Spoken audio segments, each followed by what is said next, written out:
ಆತ್ಮೀಯ H16 news ಅರ್ಥಾತ್ ಹೇ ಸೀತಾರಾಮಗೆ ಸ್ವಾಗತ.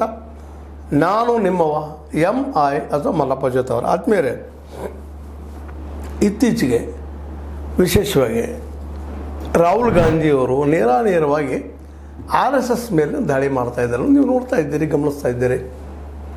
RSS ಮತ್ತು ಅದರ ಶಿಕ್ಷಣ ನೀತಿ ಆಗಿರ್ಬೋದು, ಸಾಂಸ್ಕೃತಿಕ ನೀತಿ ಆಗಿರ್ಬೋದು, ಮತ್ತೇನೋ ಆಗಿರ್ಬೋದು, ಇದು ತಪ್ಪು ಹಾದಿ ಹೋಯ್ತಾ ಇದೆ ಇದು ಅನ್ನುವಂಥ ಆರೋಪ.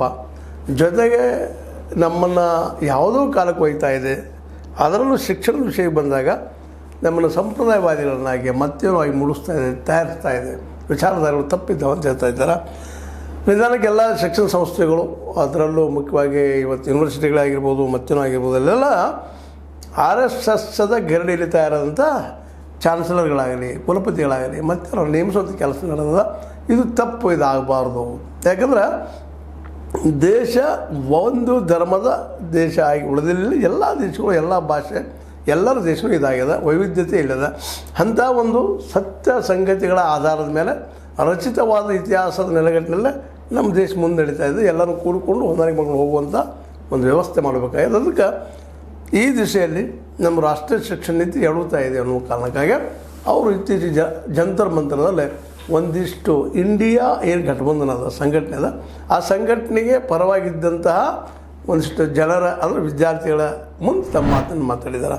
ಈ ದೇಶನ ಏನಪ್ಪ ಅಂದ್ರೆ ದೇಶದ ಶಿಕ್ಷಣವನ್ನು ಮೆಲ್ಲಗ ನಮ್ಮ ರಾಷ್ಟ್ರೀಯ ಸ್ವಯಂ ಸೇವಕ ಸಂಘ ತನ್ನ ಸುಪರ್ದಿಗೆ ತೆಗೆದುಕೊಳ್ತಾ ಇದೆ.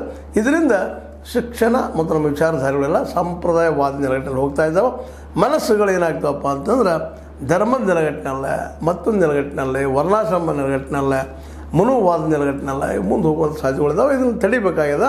ಅದಕ್ಕೆ ನಾವು ಜಾಗೃತರಾಗಬೇಕಾಗಿದೆ ಅಂತ ಮಾತಾಡಿದ್ದಾರೆ, ಆ ದಿಶೆಯಲ್ಲಿ ಮಾತಾಡಿದ್ದಾರೆ. ಅದಕ್ಕೆ ಈ ಸೋಮವಾರ ನಡೆದಂಥ ಈ ಕಾರ್ಯಕ್ರಮದಲ್ಲಿ ಜಂತರ್ ಮಂತರದಲ್ಲಿ ಬಂದು ವಿದ್ಯಾರ್ಥಿ ಜಾಗೃತಿ ಮಾಡೋ ಕೆಲಸ ಮಾಡಿದ್ದಾರೆ.